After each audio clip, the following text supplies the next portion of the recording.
Arjuna mulai menjelaskan kepada Subhadra tentang keterampilan yang telah ia pelajari, bagaimana cara masuk ke dalam formasi Padma Vyuha, sambil mendengarkan Subhadra tertidur. Meskipun Subhadra telah tertidur, Arjuna terus berbicara, dan anak yang ada di dalam kandungannya, Abhimanyu, terus mendengarkan dengan penuh perhatian. Setelah beberapa saat, Arjuna selesai menjelaskan bagaimana cara memasuki Padma Vyuha. Menyadari bahwa Subhadra sedang tertidur, ia berhenti menjelaskan bagaimana cara keluar dari Padma Vyuha. Sedikit yang ia ketahui bahwa hal ini kemudian akan mengubah nasib Abhimanyu. Beberapa hari kemudian, Abhimanyu lahir di Indraprastha. Semua orang merayakan kelahirannya setiap hari, seolah-olah itu adalah sebuah festival. Berita tentang kelahiran Abhimanyu dan kegembiraan semua orang sampai ke Hastinapura.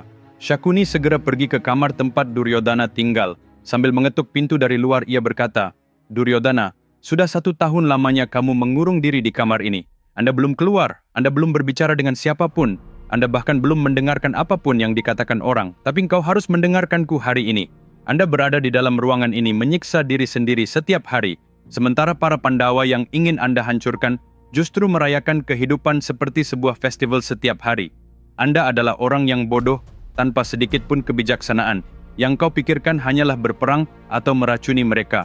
Dan setiap kali itu pula, kau kalah. Kali ini, dengarkan aku. Tanpa berperang, tanpa menumpahkan setetes darah pun, aku punya rencana yang akan membuat Pandawa menyerahkan semuanya kepada kalian. Mereka akan meninggalkan kerajaan mereka dan mengembara di hutan sehingga Anda tidak akan pernah melihat mereka lagi. Jika kamu percaya padaku dan jika kamu benar-benar ingin menyaksikan kehancuran mereka dengan matamu sendiri, maka keluarlah." Saat itu juga, pintu ruangan itu terbuka. Tidak mandi selama 1 tahun, tidak terawat, dan dengan jenggot dan kumis yang panjang, Duryodhana muncul seperti seorang aghori.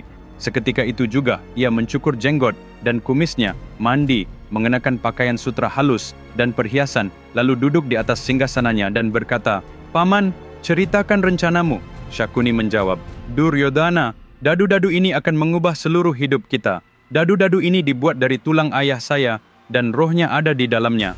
Berapapun angka yang saya inginkan dalam pikiran saya, itulah satu-satunya angka yang akan muncul dari dadu-dadu ini. Undanglah para Pandawa ke sini untuk bermain dadu. Saya akan menawarkan kehancuran mereka sebagai hadiahnya." Segera, mereka mengirim kabar melalui Vidura, mengundang Raja Dharmaraja untuk bermain dadu. Arjuna, Bhima, Nakula, dan Sahadewa memohon agar Dharmaraja tidak menerimanya. "Saudaraku, tolong jangan katakan ya, jangan setuju untuk pergi." Tetapi Yudhishthira beralasan, "Duryodhana tidak mengajak kita untuk berperang, dia mengajak kita untuk bermain-main. Selain itu, jika kita menjawab dengan sombong, mungkin akan menimbulkan masalah baru. Mari kita pergi, bermain permainan persahabatan, dan kembali." Dengan meyakinkan adik-adiknya, ia berangkat ke Hastinapura. Duryodhana telah mempersiapkan sebuah pertemuan besar hanya untuk permainan ini. Bahkan para Pandawa pun tercengang saat melihat betapa rumitnya persiapannya. Meskipun ini hanya sebuah permainan, namun ini adalah antara Kauravas dan Pandawa, sehingga seolah-olah perang besar akan segera terjadi. Ribuan penonton datang untuk menonton. Di tengah lapangan, para Pandawa dan Kaurava duduk saling berhadapan. Seluruh penonton menjadi semakin cemas, menunggu saat pertandingan akan dimulai. Duryodhana mengumumkan, "Sebagai ganti saya, paman saya, Shakuni, yang akan bermain mewakili saya." Dharmaraja tidak setuju pada awalnya. "Saya datang ke sini untuk bermain melawan Anda. Bagaimana saya bisa bermain melawan dia?" tanyanya. Duryodhana menyeringai dan berkata, "Shakuni adalah paman saya sendiri, darah daging saya sendiri. Apa masalahnya Dharmaraja? Mengapa Anda begitu curiga, begitu takut akan segala sesuatu? Apakah kau seorang pengecut? Katakan dengan jelas, apakah Anda akan bermain jika paman saya Shakuni melempar dadu? Atau apakah Anda takut Anda akan kalah?" Ia tertawa mengejek. "Harga diri Dharmaraja terluka, bukan hanya pamanmu. Siapapun yang bermain atas namamu, saya tidak keberatan. Mulailah permainan," kata Dharmaraja. "Apa taruhanmu?" tanya Duryodhana.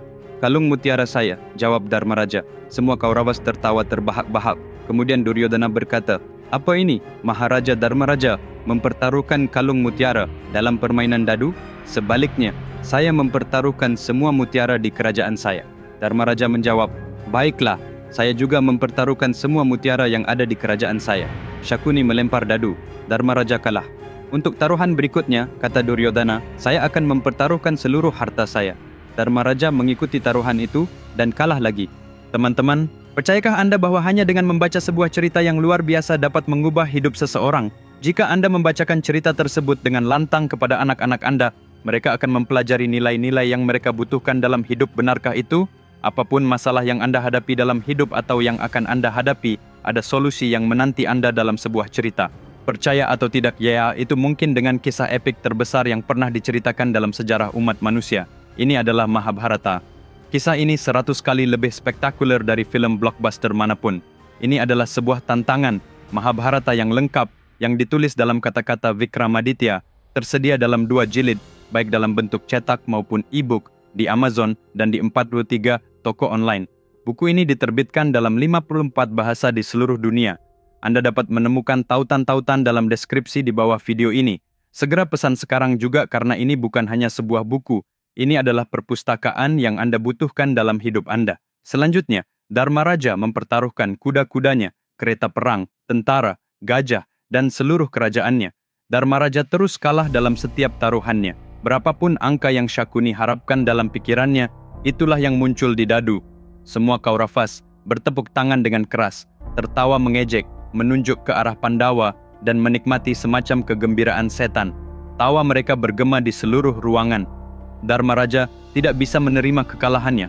Ia berkata, "Saya akan mempertaruhkan adik-adik saya, Nakula dan Sahadewa." "Ah, terserah Anda wahai Kaisar," jawab Duryodhana, meminta Shakuni untuk melempar dadu lagi, dan Dharmaraja kembali kalah. Kemudian ia mempertaruhkan Bhima, Arjuna, dan akhirnya dirinya sendiri. Dia kalah dalam semua taruhan ini juga. Para Pandawa menjadi budak para Kurawa. "Mulai hari ini, para Pandawa adalah budak-budak saya," kata Duryodhana. "Dan para budak yang mengenakan jubah sutra dan perhiasan apaan itu, lepaskan mereka sekarang juga." Yang mengambil pakaian dan perhiasan para Pandawa. "Dharmaraja," Duryodhana mencibir, "mau bermain satu ronde lagi?"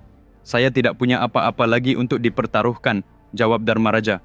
"Oh, tapi kamu punya," kata Duryodhana. "Anda masih memiliki sesuatu yang jauh lebih berharga daripada semua yang telah Anda hilangkan sejauh ini. Maukah Anda mempertaruhkannya, Dharmaraja?" "Apa itu?" Dharmaraja bertanya. "Istri tercinta Anda, Draupadi," jawab Duryodhana. Arjuna meraung, "Saudaraku, katakan saja, dan tidak ada satupun Kaurava yang akan meninggalkan aula ini dalam keadaan hidup. Aku akan menghancurkan mereka semua." Tetapi Dharmaraja tetap diam. Duryodhana mengejek, "Mengapa marah-marah Arjuna? Berpikirlah seperti saudaramu. Jika kamu memenangkan pertaruhan ini, saya akan mengembalikan semua yang telah kamu hilangkan, harta bendamu, seluruh kerajaanmu." Dharmaraja setuju. Shakuni melemparkan dadu. Semua orang di istana terdiam, menahan napas. Tidak ada suara yang terdengar. Raja Dhritarashtra yang buta bertanya kepada menteri di sampingnya, "Siapa yang menang?" Setelah jeda sejenak, senyum Duryodhana mengembang di wajahnya. Menteri itu berkata, "Baginda, Pandawa telah kalah." Hari yang diimpikan oleh Duryodhana selama ini akhirnya tiba. Tanpa ragu-ragu, ia memerintahkan seorang pengawal, "Pergi, bawa Draupadi budak itu ke sini ke hadapanku." Beberapa saat kemudian, pengawal itu kembali. "Tuanku," katanya, "Draupadi hanya mengenakan sehelai kain. Pada saat itu, Draupadi sedang dalam masa menstruasi. Dia berkata kepada saya tidak akan pergi kemana-mana. Apakah kamu tidak tahu bahwa laki-laki dilarang memasuki tempat pribadi saya pada saat seperti itu? Untuk kejahatan ini, suami saya akan memberikan hukuman mati." Duryodhana menjadi marah.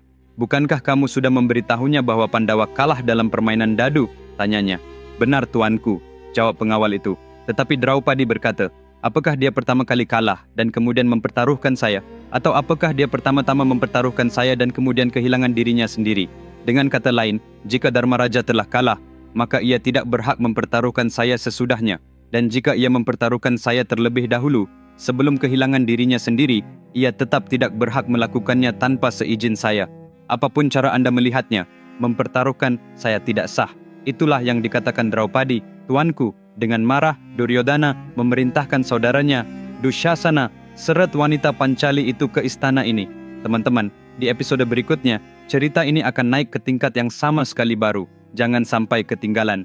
Kita akan bertemu lagi Sabtu depan di waktu yang sama. Sementara itu, pesanlah salinan Mahabharata yang telah saya tulis. Tautan ada dalam deskripsi video di bawah ini. Dan juga, jika Anda belum berlangganan saluran saya, segera lakukan. Sampai jumpa, jaga diri Anda. Sampai jumpa.